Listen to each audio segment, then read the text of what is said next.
the Rambler Network.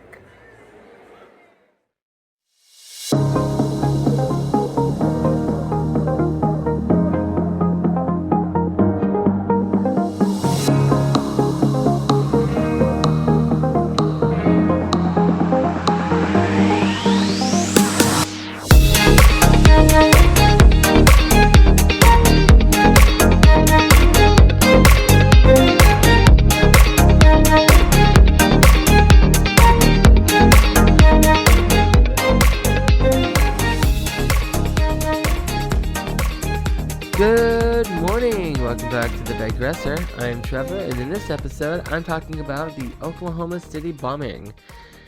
I chose this topic because next Saturday, after this episode goes live, is the 30th anniversary. April 19th, 2025 will be the 30th anniversary of the Oklahoma City bombing, which took place on the 19th of April, 1995.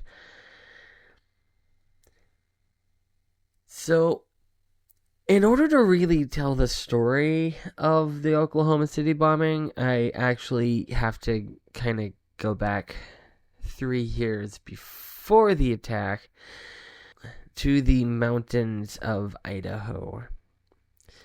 So, it's August of 1992, in a place called Ruby Ridge. Randy Weaver was a former Green Beret living with his family in a remote cabin in northern Idaho.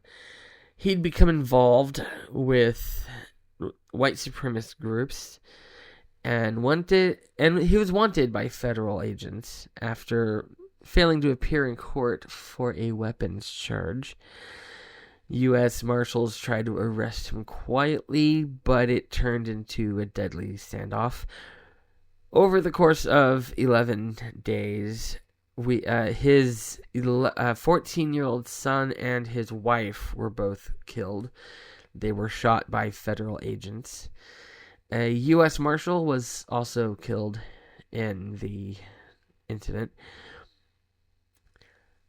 It set off outrage among anti-government groups. To them, Ruby Ridge wasn't about one person. It was about a government they believed had turned on its own people.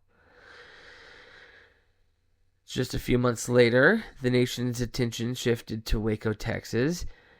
In February 1993, the Bureau of Alcohol, Tobacco, and Firearms, otherwise known as the ATF, attempted to raid the Mount Carmel compound, home of the Branch Davidians, a religious group led by David Koresh. The ATF believed the group was stockpiling illegal weapons. The raid turned into a firefight, with 4 federal agents and 6 Davidians being killed. And then what followed was a 51-day siege broadcast live on TV. It culminated on the 19th of April, 1993. Federal agents launched a final assault using tear gas. Not long after, the compound caught fire. 76 people died, including David Koresh himself and dozens of children. Somebody who was present that day was a person named Timothy McVeigh. He was actually there. He witnessed Ruby Ridge, like on TV. He wasn't like in person. He wasn't Forrest Gumping his way through these incidents. He was there.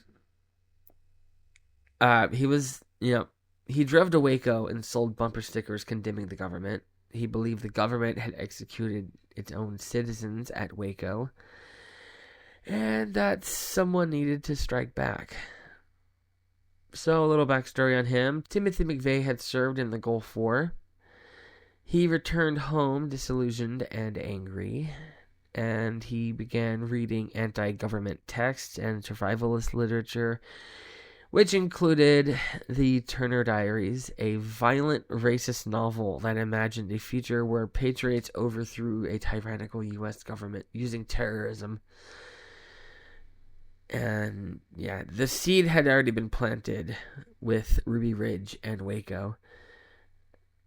McVeigh believed these were signs of a government at war with its own people and decided to fight back. Yeah, he spent months planning his attack with help from his army buddy, Terry Nichols. He gathered 5,000 pounds of ammonium nitrate fertilizer and fuel, enough to level a building. His target? The Alfred P. Murrah Federal Building in downtown Oklahoma City. It was a symbol of the federal government and was home to agencies like ATF, DEA, and Social Security Administration.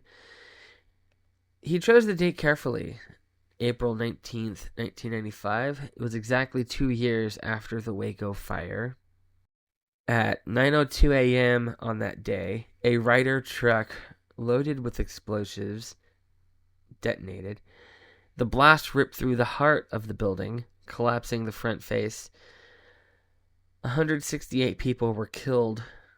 Over 680 were injured. 19 of the victims were children in a daycare center on the second floor. It was the deadliest terrorist attack on U.S. soil at the time. McVeigh was arrested just 90 minutes later. Initially, it was because he was driving without license plates. However, over the next few days, investigators connected the dots. There were fingerprints, truck rental records, witnesses. They figured out they had him in custody. And that was a lucky break. In 1997, he was convicted on 11 counts of murder and conspiracy. He never expressed remorse. He said the bombing was retaliation, and he called the children's deaths collateral damage. McVeigh was executed by lethal injection in 2001. Terry Nichols was sentenced to life in prison without parole.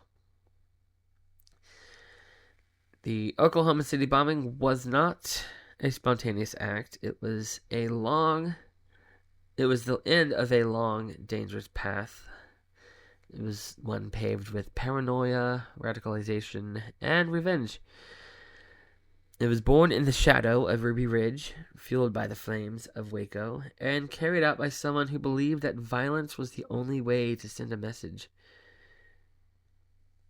But the only message the world heard that day was tragedy. I remember when this happened, which obviously I was 7 when this happened. Well, 6, about to turn 7. And I lived in the middle of Texas, and I don't know if this was actually connected to it. Because we lived near an Air Force base, and there were sonic booms all the time. And because the jets would hit Mach whatever, and then we'd hear the boom, and everything would shake. Well, one of those happened, and then next thing I knew, on the TV, they were like, "Oh, the Oklahoma City bombing," and then my parents were like, "Oh, we felt that," and at the time, for the longest time, I thought we felt Oklahoma City bombing all the way in Central Texas, and now that I'm older, I realize that was not possible, and yeah. But I've always remembered that. That's what I've always remembered about it. Another thing that I didn't really think much on until I was getting ready to record this episode. There was a kid in my school who, right before this happened, a couple months before, he moved to Oklahoma City. I remember they made a big thing. He had moved to Oklahoma City, and we had a farewell thing for him. A going away party. We had cake and ice cream. Yay, cake and ice cream. And he went away. And I remember after this happened, people were saying that the kids in the school were saying that he was in the building and he didn't survive. But I'm not going to say that that's true, because you know how kids talk. I remember after Columbine, people were saying in my school, oh, it's going to happen here, it's going to happen tomorrow, and people kept saying that it's going to happen here, it's going to happen here, it's going to happen here. People say, and so like, I don't know if he was in it. I don't even remember his name, so I can't like. I don't remember what he looked like, so like I can't even go and look at the records and be like, oh, that's him. But like, that's two things that I remember about Oklahoma City bombing at the time. I felt something that I thought was the explosion, but it was most likely a sonic boom from Dyess Air Force Base. And that there was a kid in my class who moved to Oklahoma shortly before, and the kids in my class said he was in it, but it was the kids saying it, not the teachers. The teachers never made the announcement and said, just so you know, he died in the... Of course, we were like 6 or 7. I don't think they would have made that announcement to us. Maybe if we were in high school, they would have made the announcement, but I don't know. But that's something I always remembered. I did have a friend... I met a friend I made in 2010. I didn't know her at the time. I made a friend in 2010 who later, she lives in Oklahoma.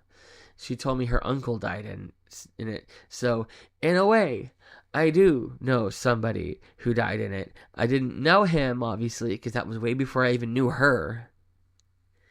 But yeah, she says every year she and her family goes to the memorial. The memorial has a bunch of chairs for all the victims of the tragedy, and they light up at night, and it looks really cool. It's cool at night. I actually used the image in my an image of the memorial at night in the episode logo in the Oklahoma City bombing part. That's what the lights are behind the words. And I didn't address it. I'm not fully recovered from what was wrong last time. It's been a week since I recorded the last episode, and my voice has gotten better, but as you can tell by the scratchiness, it's not entirely gone, but at least it's not worse.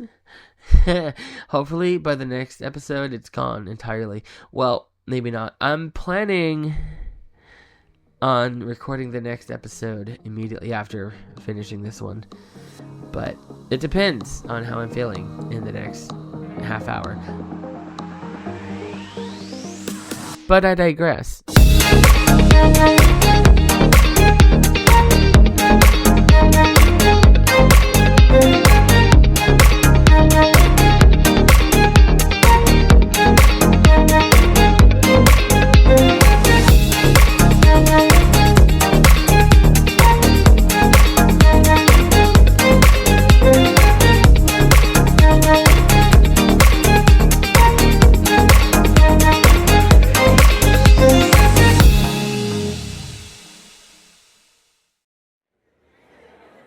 The Rambler Network.